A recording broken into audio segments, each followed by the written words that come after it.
Assalamualaikum warahmatullahi wabarakatuh. Baiklah, pada kesempatan kali ini kita akan membahas materi beriman kepada hari kiamat atau hari akhir. Hari kiamat disebut hari akhir, karena tidak ada hari lagi setelah hari tersebut. Dalam Al-Quran disebutkan istilah lain bagi hari akhir yang menunjukkan dahsyatnya hari tersebut.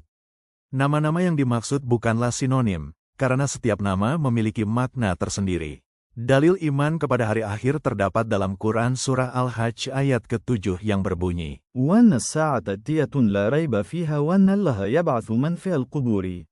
Artinya, sesungguhnya kiamat itu pasti datang, tidak ada keraguan padanya dan sesungguhnya Allah akan membangkitkan siapapun yang di dalam kubur.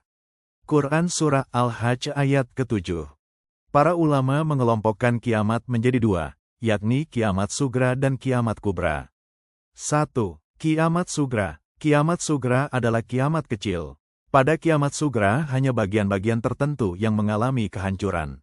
Kiamat sugra, kiamat kecil, merupakan peristiwa berakhirnya kehidupan sebagian makhluk di dunia ini. 2. Kiamat kubra. Kiamat kubra artinya kiamat besar, yaitu kehancuran alam semesta dan seluruh isinya, termasuk kematian semua makhluknya, kecuali yang Dia kehendaki. Alam kehidupan manusia pun akan berganti dengan alam baru, yakni alam akhirat. Gambaran kiamat secara tersurat terdapat di dalam Al-Quran, yakni 1.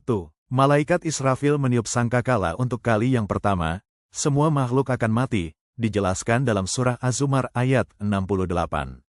2. Langit menjadi terpecah belah, seperti dijelaskan dalam surah Al-Muzammil ayat 18. 3. Manusia seperti anai-anai yang berterbangan dan gunung-gunung dihambur-hamburkan, dijelaskan dalam surah Al-Qoriyah ayat 4-5. 4. Terjadi goncangan yang dahsyat dan bumi mengeluarkan beban yang berat, disebutkan dalam surah Az-Zalzalah ayat 1-2. Peristiwa dan tanda-tanda kiamat sugra dan kubra.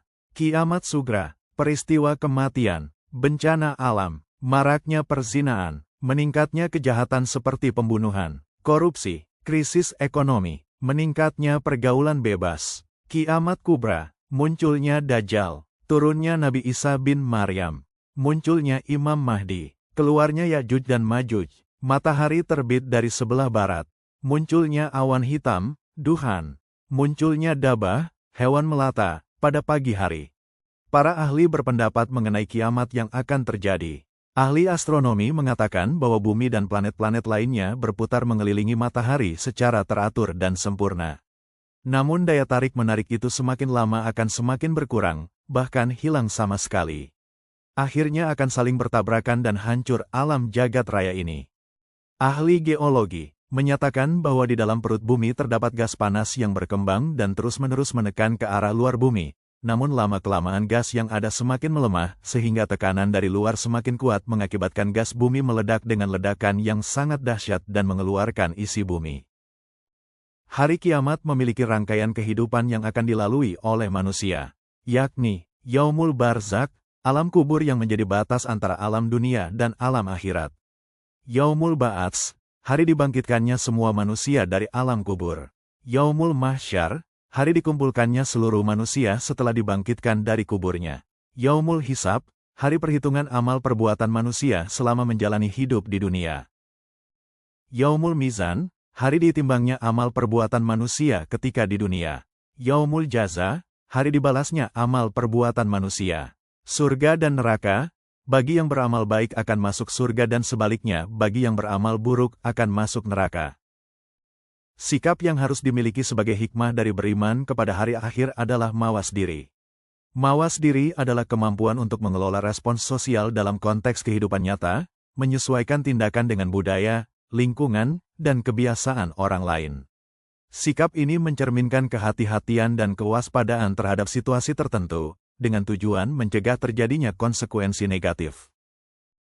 Sifat mawas diri ditunjukkan dengan cara sebagai berikut: menghilangkan sikap sombong, menghindari perbuatan tidak terpuji, dan senantiasa berbuat baik kepada sesama manusia. Berperilaku adil dalam kehidupan di dunia ini, termasuk adil terhadap Allah SWT. Dengan mengutamakan ibadah dibandingkan hal-hal lainnya yang bersifat duniawi. Hindari perbuatan yang tidak diridhoi Allah SWT, dan senantiasa berdoa kepada Allah SWT. agar senantiasa diberi kebaikan di dunia dan akhirat. Berperilaku jujur dengan menyesuaikan antara perkataan dan perbuatannya atau tidak bersifat munafik.